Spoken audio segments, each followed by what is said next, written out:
Assalamualaikum warahmatullahi wabarakatuh. Bubarkan MUI. Gajah bertarung sesama gajah. Jangan pelanduk mati di tengah. Selamat datang di Didi TV.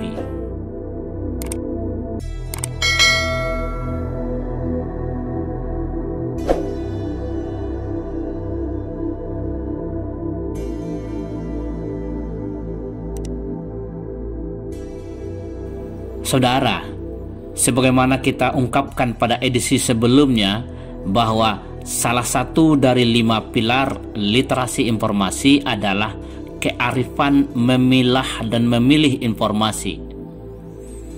Hari ini, pilar ini sedang diuji kekokohannya. Apakah bangsa Indonesia sudah literat informasi atau masih iliterat informasi?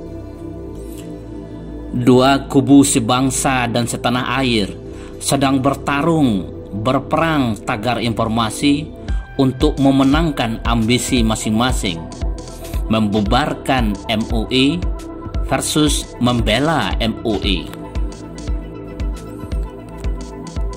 Walaupun secara praktis gerakan pembubaran Majelis Ulama Indonesia MUI yang mengatasnamakan rakyat Indonesia baru muncul setelah penangkapan 3 ulama yang salah seorang di antara mereka adalah anggota Komisi Fatwa MUI dengan tuduhan terorisme. Namun nafsu untuk menghabisi MUI dari mereka yang berseberangan dengan visi umat Islam telah lama terngiang. Suara-suara itu mulai dari keluhan keberadaan MUI sebagai ormas bikinan Orde Baru, bukan lembaga negara, peran, fungsi, dan kewenangan MUI, fatwa-fatwa kontroversial MUI, sampai ke sepak terjang MUI dalam mengawasi penyelenggaraan negara. Tidak bisa dikilahkan lagi bahwa pertarungan dua tagar sebangsa dan setanah air ini adalah pertarungan politik menjelang 2024. Perebutan kekuasaan di negeri yang tidak jelas arahnya ini. Ada kecemasan yang berlebihan dari kedua kubu anak bangsa ini bahwa mereka sama-sama merasakan akan menjadi pecundang pada momentum perebutan kekuasaan nanti. Kekhawatiran akan kalah dan dikalahkan ini membuat kita semua lupa bahwa kita sedang menyandang amanah bangsa, melindungi segenap bangsa, memajukan kesejahteraan, mencerdaskan, dan mengangkat martabat bangsa di mata dunia. Masing-masing kubu anak bangsa yang bernafsu membubarkan MUI dan membela MUI saling melontarkan serangan informasi di medan tempur maya, mulai dari amunisi yang bersifat deskriptif naratif, historis retrospektif, logis argumentatif, strategis politis, sampai ke hujat menghujat, caci maki, gibah fitnah yang tak bertanggung jawab. Ketika gajah bertarung sesama gajah, janganlah sampai pelanduk mati di tengah.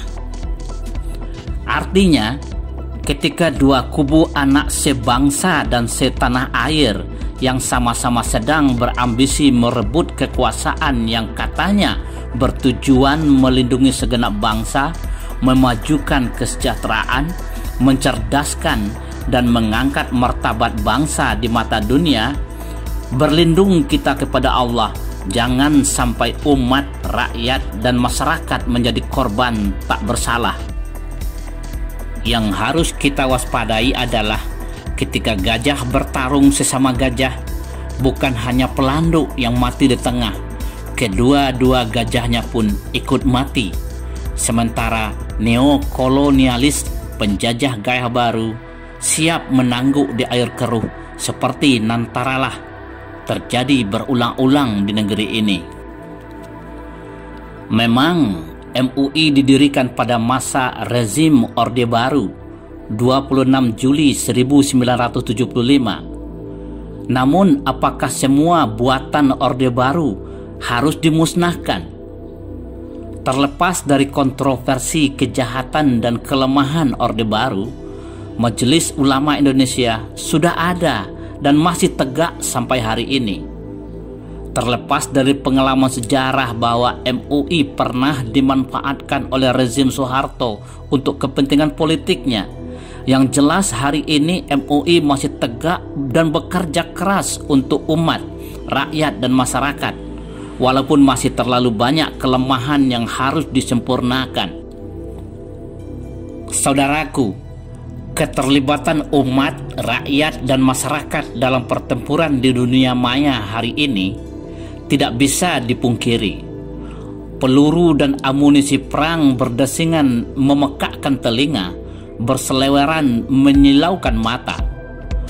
Oleh karena itu, umat, rakyat, dan masyarakat harus dibekali dengan tameng pelindung diri dari peluru nyasar yang mengancam setiap saat.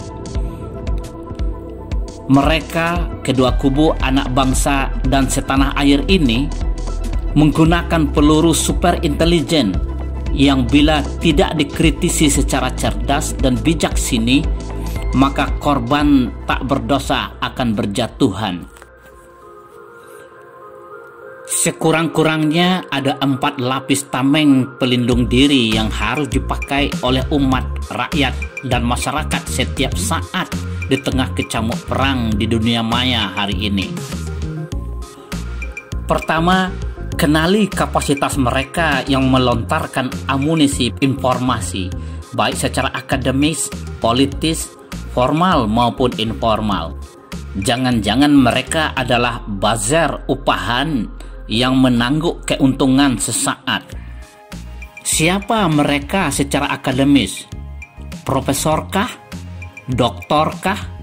Atau rakyat jelata yang dianggap tidak tahu apa-apa? Perlu disadari bahwa kualitas penyampaian informasi memang berkorelasi positif dengan tingkat pendidikan. Namun kualitas kebenaran informasi belum tentu terkait dengan latar pendidikan akademik seseorang. Siapakah mereka secara politis? Pejabat negarakah? Pejabat politis negarakah? Atau politisi oposisi?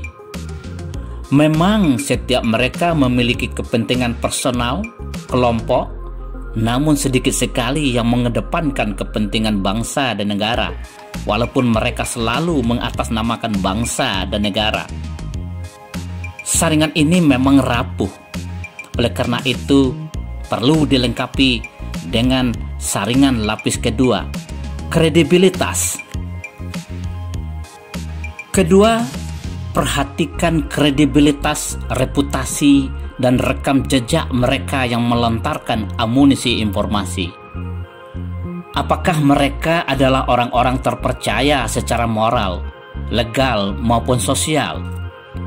Apakah mereka sudah memberikan kontribusi, prestasi, dan pengorbanannya untuk umat, rakyat, dan masyarakat? Kalau tidak, katakan, jangan ngomong kau.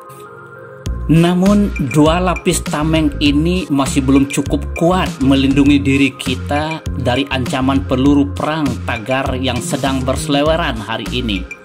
Kita perlu tameng lapisan ketiga, akuntabilitas. Periksa rekam jejak mereka yang melontarkan peluru informasi.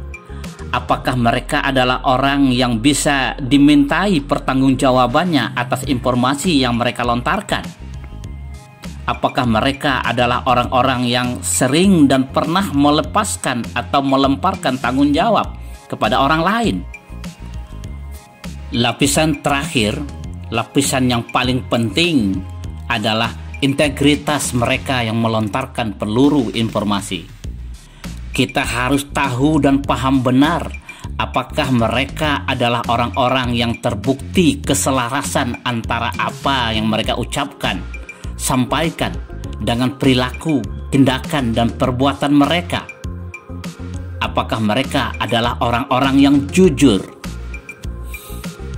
Saudaraku, kita juga harus menyadari bahwa keempat lapisan tameng yang kita gunakan tersebut sedang dihajar, dihantam, dan diporak-porandakan dengan amunisi perang informasi yang dikenal sebagai ujaran kebencian, hate speech, berita bohong, hoax, provokasi, dan fitnah yang membuat umat, masyarakat, dan rakyat semakin bingung memilah dan memilih informasi.